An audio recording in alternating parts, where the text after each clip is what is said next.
Hello students, welcome to my YouTube channel easy to all. आज हम पढ़ेंगे poetry का दूसरा लेसन, द पाम ऑफ लाइफ, यानी जीवन का स्रोत या जीवन का धर्म गीत। तो आज उसके बारे में पढ़ेंगे। तो पढ़ाने से पहले ये हम बता रहे हैं कि कुछ टेक्निकल प्रॉब्लम की वजह से वीडियो हम रोज डेली बाय डेली अपलोड नहीं कर पा रहे हैं, तो इसलिए एक एक दो दिन के अंतराल पे वीडियो अपलोड कर रहे हैं टेक्निकल प्रॉब्लम की वजह से। तो उसको छोड़िए, आइए देखते हैं पोएट्री का दूसरा लेसन, द पाम ऑफ लाइफ, यानी जीवन का स्रोत।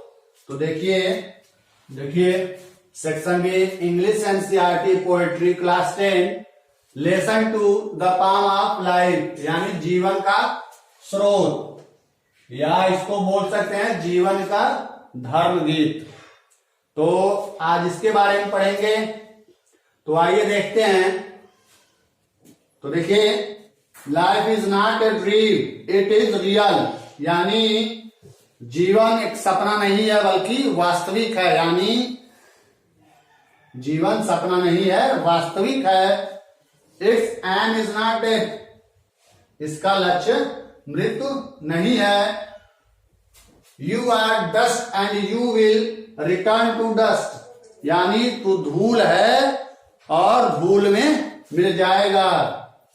तू धूल है, धूल में मिल जाएगा। But the soul is immortal, लेकिन आत्मा अमर है। लेकिन आत्मा अमर है। Our goal is not to enjoy or shed tears, our goal is not to enjoy or shed tears, यानी हमारे जीवन का लक्ष्य खुशियां मनाना या आंसू बहाना नहीं है। Don't postpone today's work for tomorrow, यानी आज का काम जो है कल पे मत टालो, यानी कल पे मत छोड़ो। This life is a battlefield, यानी यह जीवन एक रणभूमि है। बैटलफील्ड में होता है रणभूमि। You are a hero, so act like a hero, तुम एक हीरो हो, हीरो की तरह रहो। जैसा कि हमने लिखवाया है, तुम वीर हो, वीर की भांति रहो। Not like dumb cattle, न कि पशुओं की भांति, गूंगे पशुओं की भांति रहो। जैसे हमने लिखवाया है, गूंगे पशुओं की भांति नहीं। We are to perform our duty, हमें तो काम में जुटना है, यानी काम में लग जाना है। The result is in God's hand, फल ईश्वर के हाथ में है। Thinking this do your duty, या सोचकर काम में जुट जाओ। Do your duty and wait for the consequences, काम करो और फल की प्रतीक्षा करो। तो ये आपका समरी ऑफ द पोयम हो गया। इसके बाद से पैसेज, पूरा पैराग्राफ पोयम का सारांश बताएंगे। तो आगे देखिए, life is real, life is earnest and the grave is not its goals, जीवन एक वास्तविकता है, एक तथ्य है। जीवन एक सार है, निरात्मक है। जीवन में उनकी मृत्यु नहीं होती है। Dust thou art to dust returnest is not spoken of the soul, यानी यह कहावत की तू खाक का पुतला है, खाक में मिल जाएगा, आत्मा के बारे में नहीं कहा गया, शरीर के बारे में कहा गया है। दूसरा है, not enjoyment and not sorrow is our destiny in our way, हमारे जीवन का लक्ष्य ना तो खुशी मनाना है और ना ही दुखी मनाना, बल्कि काम का करना है। आगे है, but to act that it tomorrow finds us further than today, ताकि हम अपने आप को हर आने वाले कल में आज से आगे पाएं। अगला पैराग्राफ है, in the world's broad field of battle in the view of life, यानी यह दुनिया एक युद्ध स्थल है, हमारा जीवन इस रणभूमि में अस्थायी पड़ाव है। Be not like dumb driving cattle, be a hero in the strife, यानी हमें यहाँ पशुओं की भांति हाके जाने वाले बनकर नहीं रहना, इसलिए इस संघर्ष में वीर की भांति यानी हीरो की भांति जीना है। अगला है last, let us then be up and doing with a heart for any fate, यानी यह सब ध्यान में रखकर पूरे भरोसे के साथ कि फल ईश्वर के हाथ में है, कुछ भी निकले ऐसा सोचकर खड़े हो और काम में जुट जाएं। Still achieving, still pursuing, learning to labour and to wait, यानी सफलता प्राप्त करते रहे, फिर भी अधिक सफलता प्राप्त करने का प्रयास करते रहे। परिश्रम करना और प्रतीक्षा करना हमारा एकमात्र लक्ष्य होना चाहिए। काम करें और फल की प्रतीक्षा करते रहें। कह रहा है काम करते रहें और फल की प्रतीक्षा करते रहें, ईश्वर आपको वो देगा जरूर। तो ये आपका पूरा का पूरा हो गया। देखिए, अगर हमारे बताने से आपको समझ नहीं आ रहा तो अपने तरीके से, इसलिए हमने लिख दिया है कि आप लोग अपने तरीके से इसको पढ़ करके समझ लेंगे। तो ये आपका पूरा का पूरा हो गया। इसके बाद पैसेज का क्वेश्चन आंसर, उसके बाद जो इसमें का क्वेश्चन आंसर दिया वो लिखवाएंगे, उसके बाद आप लोगों का चैप्टर कंप्लीट, वर्ड मीनिंग भी दिया, वर्ड मीनिंग भी लिखवा लेंगे, तो दूसरा चैप्टर आपका कंप्लीट हो जाएगा। तो आगे देखिए, तो देखिए ग्लोसरी आपका ये वर्ड मीनिंग हो गया पूरा का पूरा, और ये स्टैंजा फॉर कॉम्प्रिहेंशन, ये पैसेज का क्वेश्चन आंसर। देखिए पहला, life is real dot dot of the soul.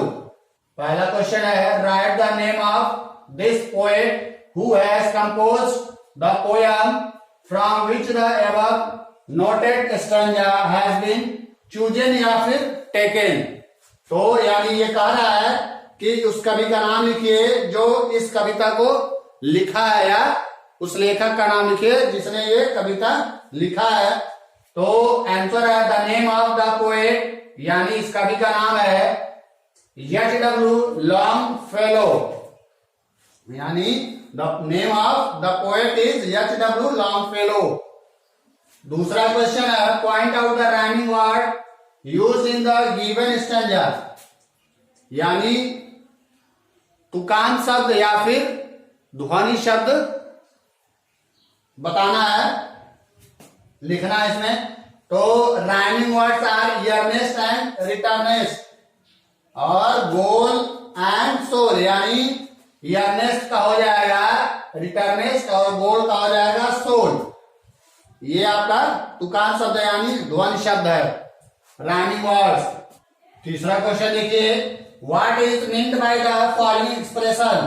पहला दिया लाइफ इज ईयरनेस्ट और दूसरा दिया dust thou art to dust returnest, यानी लाइफ इज ईयरनेस्ट का तात्पर्य क्या है और dust thou art to dust returnest से तात्पर्य क्या है। तो पहला देखिए दिया answer, life is earnest mean life is serious, यानी लाइफ इज ईयरनेस्ट से तात्पर्य यह है कि लाइफ इज सीरियस, यानी जीवन एक सार्थक है, जीवन सार्थक है। दूसरा दिया है dust thou art to dust returnest means, अब देखिए इसी में दो दे दिया, दूसरा में दो दे दिया, यानी पहला दिया डस्ट दाउ आर्ट और दूसरा दिया है टू डस्ट रिटर्नेस्ट। यहाँ पे ए बी करके हमने लिखवा दिया है।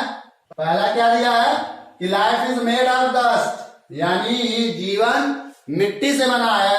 दूसरा क्या कर रहा है, to dust returnest means it will again turn into dust after death, यानी मृत्यु के बाद पुनः मिट्टी में ही मिल जाना है। चौथा क्वेश्चन है, what is the message of poet that he intends to give through this stanza, यानी कवि इस कविता से क्या संदेश देना चाहता है। तो आंसर है the message of the poet is that the aim of life is not only grave, यानी कवि ये संदेश दे रहा है कि the aim of life is not only grave, यानी मृत्यु ही हमारा एक लक्ष्य नहीं है, but to do something better, बल्कि कुछ अच्छा करने से है। यानी केवल मरना हमारा लक्ष्य नहीं है, बल्कि उससे अच्छा करना है।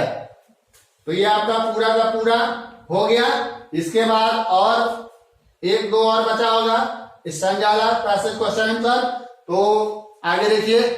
तो देखिए दूसरा है पैसेज का पहला क्वेश्चन देखिए, who is the author of this poem from which the above noted stanza has been taken. इसी में दूसरा क्वेश्चन है और करके दिया है, what is the title of the poem from which this lines have been taken. यानी इस कविता के लेखक कौन है और यह कविता कहां से लिया गया है। तो इसका आंसर आपको पैसेज नंबर 1 में क्वेश्चन नंबर 1 में उसका आंसर मिल जाएगा। दूसरा क्वेश्चन है, व्हाट डज द पोएट से in the first 2 lines of the stanza. और इसी में एक और क्वेश्चन दे दिया है, what is meant bye the word destiny. तो पहला क्वेश्चन इसमें क्या है, व्हाट डज द पोएट से in the first 2 line of the stanza. यानी इस पद्यांत के जो प्रथम 2 लाइन है, जो पहला 2 लाइन है, उसमें कवि क्या कहना चाहता है। और इसी में जो दूसरा क्वेश्चन है, what is meant bye the word destiny, यानी डेस्टिनी शब्द से क्या तात्पर्य है। तो आंसर देखिए, in the first 2 line of the stanza, यानी इस पद्यांत का जो प्रथम 2 लाइन है, the poet says that the real end of life is not only enjoyment and sorrow. यानी इस पद्यांत के जो प्रथम 2 लाइन है, कवि कह रहा है कि the real aim of life is not only enjoyment and sorrow. यानी जो वास्तविक जीवन है वह केवल एंजॉयमेंट एंड सारो यानी खुशी मनाना और दुखी मनाना नहीं है। और इसका दूसरा क्वेश्चन जो दिया हुआ, it is meant by the word destiny. The word destined means, यानी डेस्टिनी शब्द से तात्पर्य है डिसाइडेड इन एडवांस, यानी भाग्य में जो लिखा होता है वो है डेस्टिनी शब्द का तात्पर्य। तीसरा क्वेश्चन है, how should we act in life. और इससे में एक और क्वेश्चन दे दिया, what is the meaning of the word find out further.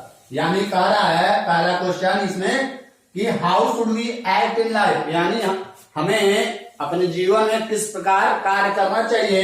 और दूसरा क्वेश्चन क्या कर रहा है, what is meaning of the word find us farther, यानी फाइंड अस फर्दर से क्या तात्पर्य है। तो आंसर है देखिए तीसरे का आंसर है, we should act for the betterment in life, यानी हमें जीवन को अच्छे से अच्छा बनाने के लिए कार्य करते रहना चाहिए। Our aim of life should be to make progress continuously, यानी हमारे जीवन का उद्देश्य लगातार प्रगति करने से है। और इसका आंसर जो है, what is the meaning of the word find us farther, यानी the meaning of the word find us farther mean, यानी इसका तात्पर्य यह है that we should go ahead day by day, यानी हमें लगातार आगे बढ़ते रहना चाहिए। इसका मतलब यह है कि गो अहेड डे बाय डे, यानी लगातार हमें आगे बढ़ते रहना चाहिए। चौथा क्वेश्चन देखिए, point out the rhyming word in the given stanza, यानी इस पद्यांत के राइमिंग वर्ड पूछ रहा है। तो आंसर होगा राइमिंग वर्ड्स आर सारो एंड टुमारो, और दूसरा वे एंड टुडे, यानी सारो को हो जाएगा टुमारो, वे का हो जाएगा टुडे। लास्ट क्वेश्चन है, what advice does the poet give to the young man in the above stanza, यानी कवि नौजवानों या युवकों को क्या सलाह देता है या देना चाहता है। तो the poet gives advice that we should work hard and go ahead with our progress, यानी कवि सलाह देता है कि हमें लगातार काम करना चाहिए, यानी हार्ड वर्क, यानी वर्क हार्ड करना, यानी कठिन परिश्रम करना चाहिए। And go ahead with our progress, और आगे बढ़ते रहना चाहिए, प्रगति करते रहना चाहिए। तो ये आपका हो गया। इसके बाद 2 पैसेज और है, तो आगे देखिए। तो देखिए अगला पैसेज है, का पहला क्वेश्चन देखिए, write the title of this poem from which the ever noted lines of poetry have been taken. इसी में दूसरा क्वेश्चन भी है, और करके देखिए हमने लिख दिया है, write the name of poet who has compose the poem from which the ever noted stanza has been chosen. यानी कह रहा है कि उस कवि का नाम लिखिए और उस कविता का नाम लिखिए जिससे यह कविता लिया गया है। तो आंसर देखिए, the title of the poem is, यानी कविता का जो जहां से लिया गया, जिस कविता से लिया गया है उसका नाम द पाम ऑफ लाइफ, यानी जीवन का धर्मगीत या जीवन का स्रोत। और पोएट्स नेम इज एच.डब्ल्यू. लॉन्गफेलो, यानी इस कवि का नाम, लेखक का नाम एच.डब्ल्यू. लॉन्गफेलो है। दूसरा क्वेश्चन आ रहा है, what has the world been compare to, यानी संसार की तुलना किससे की गई है। तो आंसर है, the world has been compare to, यानी संसार की तुलना the broad field of battle, यानी विस्तृत युद्ध भूमि से की गई है। संसार की तुलना एक विस्तृत बैटल फील्ड ऑफ बैटल, यानी युद्ध भूमि से की गई है।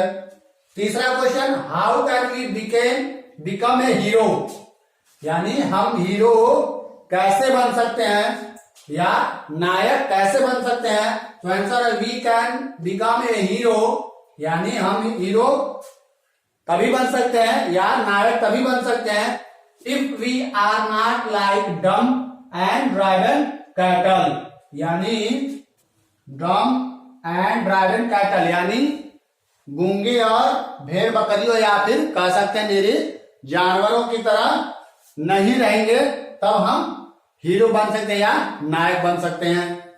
चौथा क्वेश्चन है, point out the rhyming word use in the given stanza. तो तुकार सब पूछ रहा है, तो rhyming words are battle and cattle, battle का हो जाएगा cattle, life and strife, life का हो जाएगा स्ट्राइफ, ये आपका हो गया। अगला पैसेज देखिए लास्ट पैसेज है का पहला क्वेश्चन देखिए, what does the poet mean by the phrase be up and doing, यानी बी अप एंड डूइंग से कवि का क्या तात्पर्य है। तो आंसर है, the poet means that we should always be busy with the work by phrase be up and doing, यानी बी अप एंड डूइंग से कवि का तात्पर्य है कि we should always be busy with the work, यानी हमें कार्य में, अपने कार्य में व्यस्त रहना चाहिए या व्यस्त रहें। दूसरा क्वेश्चन है, व्हाट शुड वी लर्न, हमें क्या सीखना चाहिए।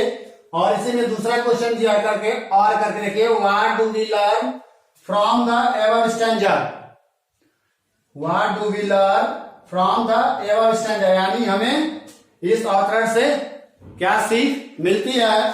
तो आंसर है, we should learn to labour and to wait, यानी हमें यह सीखना चाहिए कि to labour and to wait, यानी काम करते रहें और आगे का इंतजार करें। यह आपका दूसरे का आंसर है। तीसरा देखिए, what are the rhyming words in the given stanza, यानी तुकार सब पूछ रहा है, यानी ध्वनि शब्द। तो rhyming words are doing and pursuing, इसको परसिंग नहीं पढ़ सकते हैं, परस्यूइंग नहीं पढ़ सकते हैं, तो डूइंग का हो जाएगा परसिंग। और इसी में दूसरा दे दिया है rhyming word fate and wait, fate का हो जाएगा वेट। उसके बाद अब यहाँ पे देखिए क्वेश्चन नंबर 3 और क्वेश्चन नंबर 5। क्वेश्चन नंबर 4 हमने छुड़वा दिया है, क्योंकि जो दिया है उसमें केवल लेसन का नेम लिखने के लिए दिया, यानी किस पार्ट से लिया गया, तो पार्ट का केवल नाम लिखने के लिए पूछ रहा क्वेश्चन। देखिए इंग्लिश क्लास 10 राजू प्रकाशन का है, एनसीईआरटी का है। देखिए चौथा क्वेश्चन क्या कह रहा है, name the poem from which the above stanza has been taken, यानी कविता का नाम लिखना है, यानी किस कविता से लिया गया है, तो उसका नाम लिखना है। उसी में दूसरा क्वेश्चन दे दिया है, give the title of the poem from which the above noted lines have been selected. यानी दोनों क्वेश्चन सेम टू सेम है और इस तरह के क्वेश्चन आप लोग हमने पढ़ा दिया है, पीछे पैसेज में दिया भी है इस तरह के क्वेश्चन। 2-3 क्वेश्चन जरूर मिल जाएगा आपको, तो इसको लिखने की जरूरत नहीं है क्योंकि इसके पहले हमने पढ़ा दिया है। तो इसलिए डायरेक्ट हमें क्वेश्चन नंबर 5 बताया है। तो देखिए आगे क्वेश्चन नंबर 5 देखिए, what does the poet mean by the words with a heart for any fate. यानी with a heart for any fate से कवि का क्या तात्पर्य है? तो आंसर हो जाएगा, we should be patient and hard working in our life. यानी हमें धैर्यवान और परिश्रमिक होना चाहिए। हमें जीवन में धैर्यवान और परिश्रमिक होना चाहिए। We should not care for any remuneration. यानी हमें कोई भी प्रतिफल की चिंता नहीं करनी चाहिए। यानी प्रतिफल यानी पारिश्रमिक चिंता नहीं करनी चाहिए।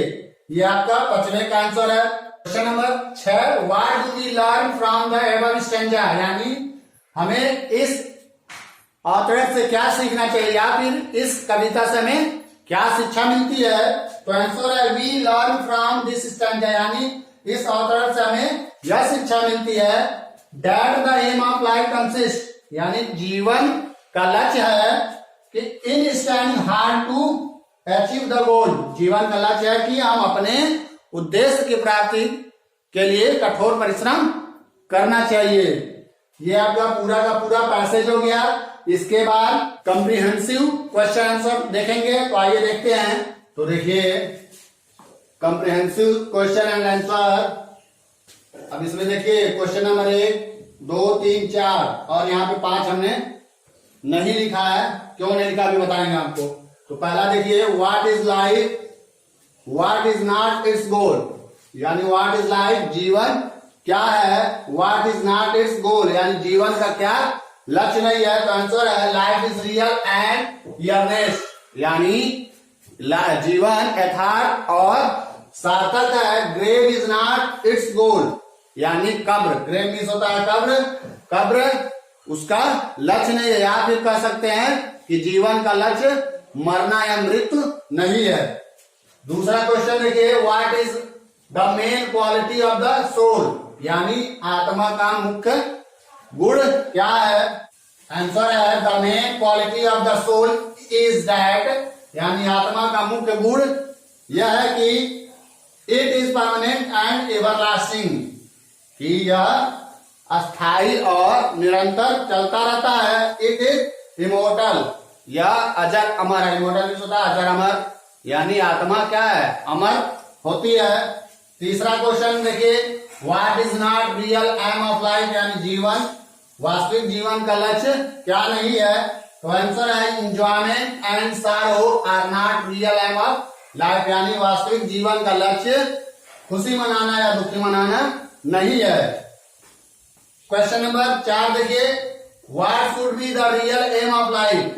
यानी वास्तविक जीवन का लक्ष्य क्या है? तो आंसर है, the real aim of life should be to make progress continuously. यानी वास्तविक जीवन का लक्ष्य टू मेक प्रोग्रेस कंटिन्यूसली, प्रगति करते रहना चाहिए बराबर। क्वेश्चन नंबर 4 के बाद क्वेश्चन नंबर 5 हमने नहीं लिखा है क्योंकि पैसेज में क्वेश्चन नंबर 5 दिया हुआ है और इसमें भी दिया हुआ है। तो सेम क्वेश्चन एक ही तरह से है, तो इसलिए हमने नहीं लिखा है। क्योंकि क्वेश्चन 5 जो दिया था, दिया how is this world compare to. यानी संसार की तुलना किससे की गई है। तो सेम क्वेश्चन इसमें भी दिया था, इसलिए हमने नहीं लिखवाया है। तो डायरेक्ट क्वेश्चन नंबर 6 लिखवा दिया है। तो देखिए ये वाला, what does the poet advise us to be. यानी कवि हमें क्या सलाह देता है? आंसर है, the poet advises us to be a hero in the strife of life. कवि जीवन के संघर्ष में नायक बनने की सलाह देता है। Question number 7, how should we fight in the battle of life, यानी जीवन के युद्ध भूमि में हमें किस प्रकार का संघर्ष करना चाहिए। तो आंसर है we should fight bravely and boldly in the battle of life, यानी हमें जीवन के युद्ध भूमि में ब्रेवली यानी बहादुरी एंड बोल्डली और निर्भीकता से संघर्ष करना चाहिए। क्वेश्चन नंबर 8 है what should we learn and what should we wait. What should we learn and what should we wait, यानी हमें क्या सीखना चाहिए और क्या इंतजार करना चाहिए या फिर किसका इंतजार करना चाहिए। तो आंसर है we should learn to work hard and to wait for its result, यानी हमें वर्क हार्ड कठिन परिश्रम करना चाहिए या सीखना चाहिए and to wait for its result, और रिजल्ट यानी परिणाम की प्रतीक्षा करना चाहिए। Question number 9 what do we learn from the poem, यानी इस कविता से हमें क्या शिक्षा मिलती है। तो आंसर है we learn from the poem, यानी इस कविता से शिक्षा मिलती है that our motto should be work is worship, यानी इस कविता से हमें यह शिक्षा मिलती है कि वर्क इज वर्शिप, यानी कर्म ही पूजा है, यही हमारा लक्ष्य होना चाहिए। तो 9 तक हो गया। इसके बाद एक क्वेश्चन और बचा हुआ है जो सेंट्रल आइडिया है, उसको देख लीजिए। देखिए क्वेश्चन नंबर 10 यानी 10 give the central idea of the poem A palm of life, यानी केंद्रीय भाव बताना है। ए पाम ऑफ लाइफ का केंद्रीय भाव। तो आंसर है there is a sincere advice of the poet for every young man who loves his country, यानी कवि का सलाह है या परामर्श है कि जो अपने देश से प्रेम करते हैं उनके लिए he said that work is worship, he said that work is worship, यानी कर्म ही पूजा है। so we should work honestly and sincerely in life without thinking of its result, इसलिए हमें बिना काम के परिणाम की चिंता किए हुए ऑनेस्टली एंड सिंसियरली, यानी ईमानदारी और गंभीरता से करते रहना चाहिए। We have to achieve a noble ideal of life, यानी हमें जीवन में उच्च आदर्श को प्राप्त करना चाहिए। तो ये आपका पूरा का पूरा हो गया सेक्शन भी English NCERT poetry class 10 lesson 2 the पाम ऑफ लाइफ, जीवन का स्रोत या जीवन का धर्मगीत। इसके लेखक H.W. लॉन्गफेलो। उसके बाद कॉम्प्रिहेंसिव क्वेश्चन एंड आंसर देखिए। लास्ट क्वेश्चन ये है आपका, ये आपका पूरा का पूरा कंप्लीट हो गया। तो अगर ये वीडियो आपको पहली बार देख रहे हैं तो लाइक कमेंट शेयर जरूर करें और सब्सक्राइब भी करें और साथ ही बेल आइकन को भी दबाएं ताकि कोई भी वीडियो बनाए वीडियो आप तक आसानी से पहुंच सके। आज के लिए इतना ही, अब आगे हम मिलेंगे अगले वीडियो में। Thank you.